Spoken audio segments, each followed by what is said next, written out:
اس کا نام تھا 10 دن میں اردو. تو میں سمجھتا ہوں کہ ایک بہت بڑا ان کا کارنامہ ہے.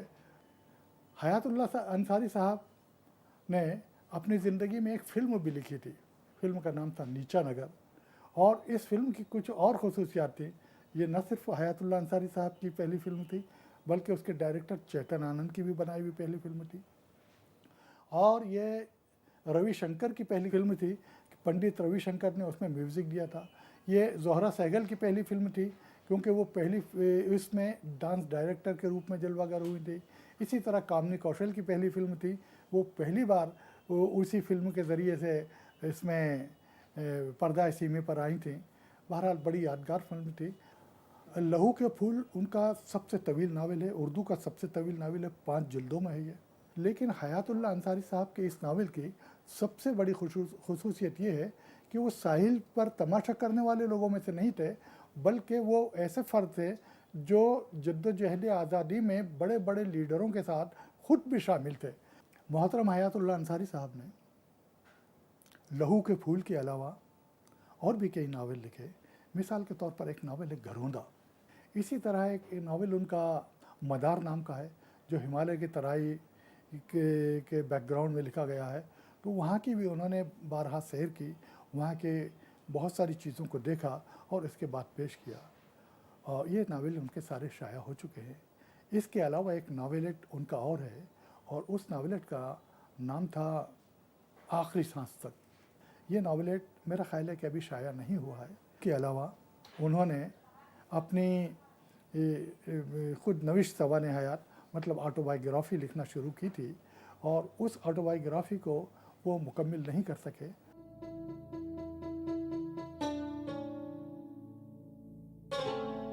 حیات اللہ انصاری جیسی شخصیتیں روز روز پیدا نہیں ہوتی. انہوں نے ایک صحافی کی حیثیت سے اتر پردیش کی سیاست میں مسلمانوں کو مؤثر طاقت بنانے اور اردو زبان کو اس کا جائز حق دلانے کے لیے آواز اٹھائی. انہوں نے بہتوں کو خطوط لکھے اور اردو کی دستخطوں پر مبنی ایک محضر نامہ بھی تیار کیا, جسے 1952 میں صدر جمہوریہ ہند ڈاکٹر راجندر پرساد کی خدمت میں پیش کیا. ان کے ان خطوں کی اہمیت سے آج بھی انکار ممکن نہیں. ان کے بعض ادبی خطوط بھی ایسے ہیں جن کی حیثیت مسلم رہی ہے.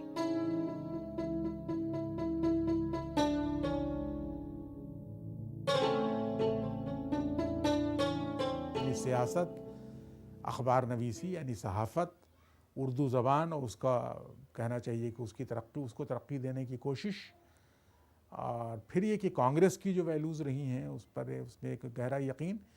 لیکن وہ بہت اعلیٰ درجے کے فکشن لکھنے والے. ان کا ناول تو دیکھیے مجھے نہیں پسند ہے زیادہ, لہو کے پھول وہ بہت ضخیم ناول ہے اردو کا اور اپنی ضخامت کی وجہ سے یاد کیا جاتا ہے. لیکن میرا خیال ہے کہ اتنے بڑے ناول کو وہ سنبھال, لیکن کچھ چھوٹے ناول مجھے اچھے لگتے ہیں. گھروندا, مدار ان کے ناولٹس ہیں, یہ مجھے پسند ہیں. اور کچھ کہانیاں مجھے ان کی اچھی لگتی ہیں, خاص طور پر شکستہ کنگورے, آخری کوشش, بھیک, کچھ کہانیاں ایسی ہیں جو حیات اللہ انصاری صاحب کی بہت اچھی ہیں. دشواری بس یہ رہی کہ وہ جس ٹریڈیشن کے لکھنے والے ہیں, یعنی پریم چند کی روایت, تو پریم چند کی روایت میں پریم چند سے آگے ہمیں کوئی دکھائی نہیں دیتا. تو حیات اللہ انصاری صاحب کے ہاں معاملہ یہ ہے کہ ان پارٹس ان کی کہانیاں ہمیں اچھی لگتی ہیں, اور کچھ کہانیاں مجھے آخری کوشش بہت پسند ہے. بلکہ آخری کوشش پر بھی دیکھیے صاف پتہ چلتا ہے کہ پریم چند کے کفن کا عکس بہت گہرا ہے اس کہانی پر. شکستہ کنگورے بہت اچھی کہانی ہے ان کی. اور ناولوں میں جیسے میں نے بتایا گھروندے اور مدار, مجھے ناولٹس جو ہیں ان کے چھوٹے, یہ مجھے اچھے لگتے ہیں. لیکن یہ کہ ان کے ہاں ایک سرفیس پر جو ایک کہنا چاہیے حقیقت جو دکھائی دے رہی ہے, بہت گہرائی تو ہمیں نہیں ملتی حیات اللہ انصاری صاحب کے فکشن میں, لیکن سرفیس ریئلٹیز کا جس طریقے سے وہ کہنا چاہیے چترن کرتے ہیں, جس طرح عکاسی کرتے ہیں, وہ بہت خوبصورت ہے. اور اسی وجہ سے وہ ہمیشہ صف اول کے افسانہ نگاروں میں تو بہرحال ان کا شمار تو کیا جائے گا. ظاہر ہے کہ منٹو, بیدی, عصمت اور گرین چندر کے بعد ان کا نام آئے گا, لیکن اس میں کوئی شک نہیں کہ ان کا ایک مستقل کنٹریبیوشن ہے. اور پھر یہ کہ جاتے جاتے انہوں نے وہ ناول جو دے گئے, وہ اردو کا سب سے ضخیم ناول لہو کے پھول.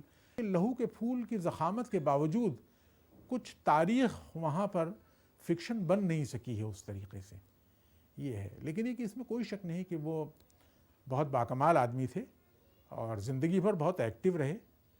اور بہرحال ایک ویلیو سسٹم میں یقین رکھتے تھے. تھوڑے چڑچڑے بھی تھے, اس کا اظہار بھی ان کی بات چیت سے بھی ہوتا تھا, ان کے فکشن میں بھی کہیں کہیں غصے کا اظہار ہوتا ہے وہ. لیکن یہ کہ اس میں کوئی شک نہیں کہ بہت باکمال لکھنے والوں کی جو پوری صف ہمارے یہاں جو پیدا ہوئی, اس میں حیات اللہ انصاری صاحب بھی. پہچان کیا ہوگی میری, تھم کر نہیں سوچا کبھی, میرے ہزاروں روپ ہیں, صحرا کبھی دریا کبھی. برسا تو ایک موتی بنا, جو سیپیوں میں قید ہے, روکے سے رک سکتا نہیں, بہتا ہوا جھرنا کبھی. یقیناً اس شخص نے کبھی اپنی پہچان کے بارے میں نہیں سوچا, کیونکہ جب اس نے ناول نگاری کے لیے قلم اٹھایا تو وہ لہو کے پھول کھلاتا چلا گیا. جب افسانہ نگاری کی جانب توجہ کی تو آخری کوشش اردو افسانے کی سب سے بہترین کوشش قرار دی گئی. یہی شخص جب صحافت کے میدان میں قدم رکھتا ہے تو قومی آواز کو ایک ایسا رنگ دے دیتا ہے جو کہ صحافت نگاری میں ایک اعلیٰ معیار قائم ہو جاتا, جس سے اعلیٰ معیار قائم ہو جاتا ہے.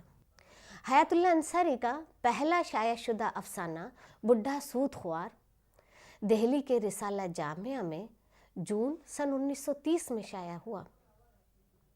یہاں یہ بات یاد رہے کہ جس وقت ان کا یہ پہلا افسانہ شائع ہوا ہے, اس وقت نہ تو انگارے کی اشاعت عمل میں آئی تھی اور نہ ہی ترقی پسند تحریک کا آغاز ہوا تھا. بڈھا سود خوار جب منظر عام پر آیا تو اس نے اپنے انفرادی اسلوب اور طرز و انداز سے ادب نوازوں کو چونکا دیا, اور پھر یکے بعد دیگرے ان کے کئی افسانوی مجموعے منظر عام پر آئے. ان میں انوکھی مصیبت, پھر شکستہ کنگورے, بھرے بازار میں, اور پھر ان کا آخری مجموعہ ٹھکانہ سن 1991 میں شائع ہوا. حیات اللہ انصاری اپنے افسانوں میں سماج کے دبے کچلے بدحال لوگوں کے زندگی کے مسائل کو اٹھاتے ہیں اور اپنے خاص اسلوب کے ذریعے ان کے حقیقت نگاری سے انہیں اس طرح سے پیش کرتے ہیں کہ وہ عام قاری کی توجہ اپنی جانب کھینچ لیتے ہیں. حیات اللہ انصاری کی زبان, اسلوب اور فنی تکنیک کے لحاظ سے بھی ان کے افسانے کافی اہمیت کے حامل ہیں. حیات اللہ انصاری ایک روشن خیال شخص تھے. وہ ایک ہر دل عزیز رہنما بھی تھے. ہندوستانی سماج میں ان کی ایک اپنی الگ شناخت تھی. بہت سے رہنماؤں سے ان کی ذاتی رسم و راہ تھی. انہوں نے مختلف سیاسی رہنماؤں کے ساتھ مل کر کام کیا اور ملک کی ترقی کے لیے وہ ہمیشہ سنجیدہ رہے. ادبی شخصیتوں کے درمیان بھی وہ ہمیشہ مقبول رہے. وہ بابائے قوم مہاتما گاندھی کی شخصیت, بالخصوص ان کے عدم تشدد کے فلسفے سے بے حد متاثر ہوئے. اسی بنا پر انہوں نے 1942 میں گاندھی جی کی قیادت والی ہندوستان چھوڑو تحریک میں سرگرم حصہ لیا. جواہر لال نہرو سے بھی ان کا گہرا لگاؤ رہا. نہرو بھی انہیں بہت پسند فرماتے تھے. اسی لیے نہرو نے جب مسلمانوں میں تعلیمی بیداری پیدا کرنے کے لیے اردو کا روزنامہ قومی آواز نکالنے کا فیصلہ کیا تو حیات اللہ انصاری کو اس کا مدیر بنایا. قومی آواز جیسا معیاری اخبار نکال کر حیات اللہ انصاری نے یہ ثابت کر دیا کہ اردو صحافت بھی انگریزی صحافت کے معیار سے کسی بھی طرح کم نہیں. اردو صحافت میں ان کا سب سے بڑا کارنامہ قومی آواز کو جاری رکھنے کا تھا.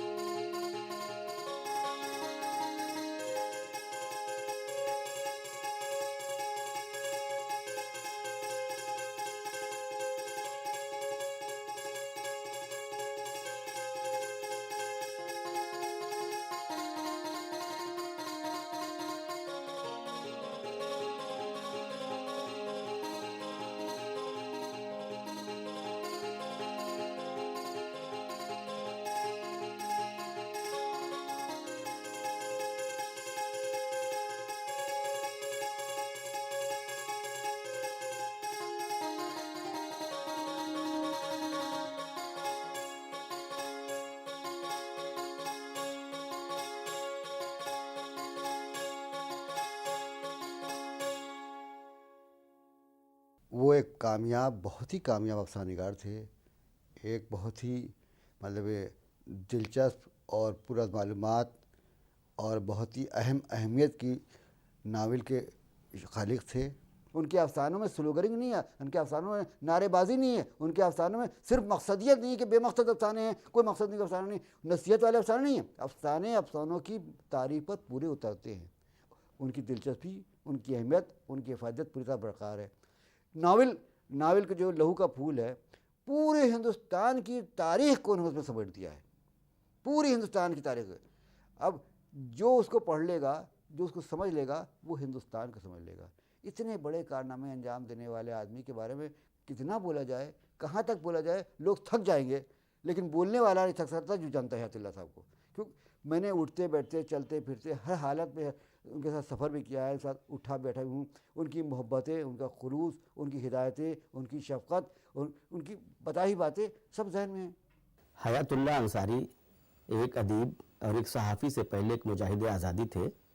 وہ مہاتما گاندھی کے نظریات سے بہت متاثر تھے. انہوں نے خود وردھا آشرم جا کر کے گاندھی جی کے نظریات و خیالات سے استفادہ کیا تھا، اور ان کے افکار کو انہوں نے اپنی زندگی میں اس طرح ڈھال لیا تھا کہ پوری زندگی وہ افکار پر جمے رہے، اور اپنی ادبی خدمات، صحافتی خدمات، لسانی خدمات سے انہوں نے گاندھی جی کے نظریات کو فروغ دیا. پھر جب کانگریس پارٹی نے روزنامہ قومی آواز شروع کیا تو اس کے چیف ایڈیٹر حیات اللہ انصاری ہی بنائے گئے. حیات اللہ انصاری نے جن خدمات کا آغاز ہندوستان سے کیا تھا، ان کی توسیع انہوں نے روزنامہ قومی آواز سے کی. قومی آواز سے انہوں نے ہندوستانی عوام کے مسائل کو اجاگر کیا، ان کو حل کرنے کی کوششیں کی. وہ ایک نہایت حق گو اور بے باک صحافی بھی تھے. وہ یہاں تک کہ اگر کبھی پہلے وزیر اعظم پنڈت جواہر لال نہرو کے کسی فیصلے یا ان کی کسی پالیسی سے ان کو اختلاف ہوتا تھا تو اس پر بھی کھل کر اظہار رائے کرتے تھے اور اس پر نکتہ چینی کرتے تھے. انہوں نے کبھی بھی کسی سے ڈرنا نہیں سیکھا. وہ ایک اصول پسند صحافی تھے اور قلمکار تھے.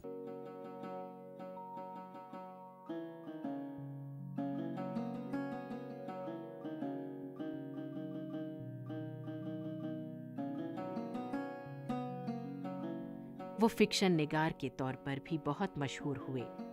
انہوں نے کئی کتابیں تحریر کیں جن میں لہو کے پھول، مدار، ٹھکانہ اور بھرے بازار میں قابل ذکر ہیں. لکھنؤ میں انہوں نے اپنی پوری زندگی بسر کی. یہاں کانگریس پارٹی سے اس درجہ متاثر ہوئے کہ انہوں نے باقاعدہ کانگریس پارٹی میں شمولیت اختیار کر لی. 1922 میں کانگریس پارٹی کا جو ہاتھ پکڑا تو آخری وقت تک اس جماعت سے وابستہ رہے. ان کو یہاں اتر پردیش قانون ساز کونسل کا رکن نامزد کیا گیا. ایوان بالا میں انہوں نے عوامی مسائل کو زور شور سے اٹھایا. انہوں نے اپنی تعلیم فرنگی محل میں رہ کر حاصل کی. بعد میں لکھنؤ سے مزید تعلیم حاصل کرنے کے لیے وہ علی گڑھ مسلم یونیورسٹی آ گئے اور یہاں سے گریجویشن کی ڈگری حاصل کی.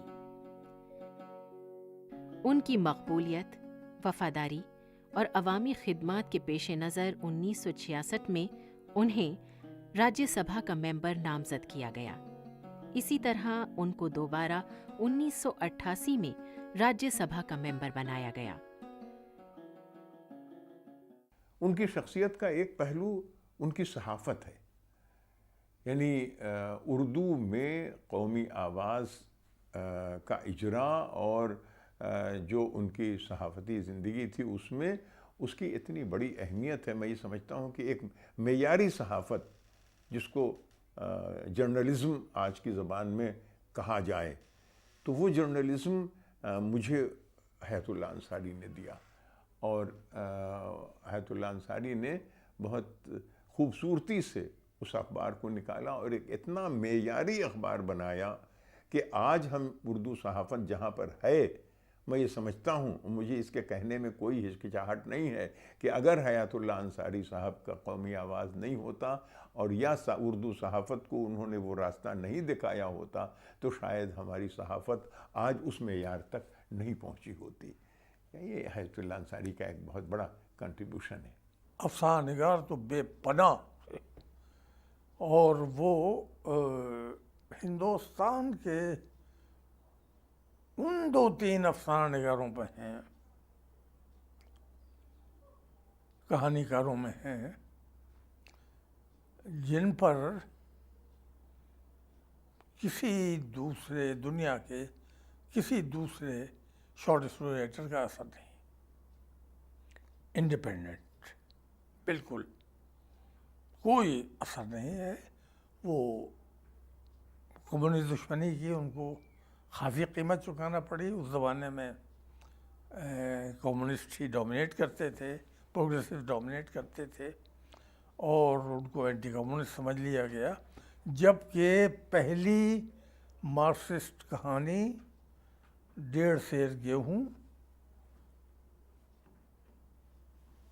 حیات اللہ صاحب نے لکھی تھی، جو 1934 میں غالباً جامعہ میں، مکتبہ جامعہ کا، یہ جامعہ ملیہ کا میگزین تھا جامعہ، اس میں چھپی تھی۔ وہ پہلی اردو کی مارکسسٹ کہانی ہے، پریم چند کی کہانی سے بھی پہلے۔ اور جامعہ کی بیک گراؤنڈ یہ تھی کہ پریم چند نے کفارہ جو ان کی کہانی ہے وہ وہاں بیٹھ کے، جامعہ میں بیٹھ کے لکھی تھی۔ اور حیات اللہ صاحب ایک عظیم آدمی تھے، عظیم شخص تھے، اور پی ڈبلیو اے آخر میں جو پی ڈبلیو اے کی کانفرنس اعظم گڑھ میں ہوئی اس میں وہ موجود تھے۔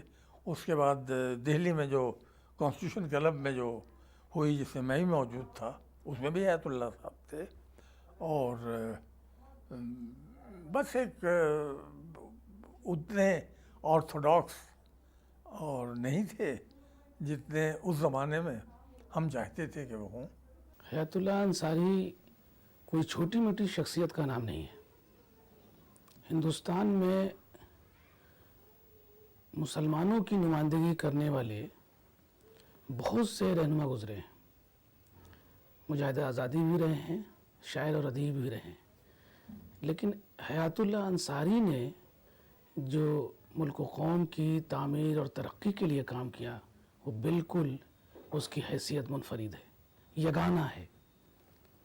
حیات اللہ انصاری نے جو اخبارات جاری کیے، نہرو کے ساتھ مل کر کام کیا، اور تعلیمی سطح پر جو مسلمان پچھڑے ہوئے تھے، مسلمانوں میں جو تعلیم کی کمی تھی، عورتوں میں تعلیم نہیں تھی، سر سید اس کی تحریک چلا چکے تھے، اور سر سید انگریزوں سے مل کے کام کر رہے تھے اور تعلیم کو فروغ دینے کی بات کر رہے تھے۔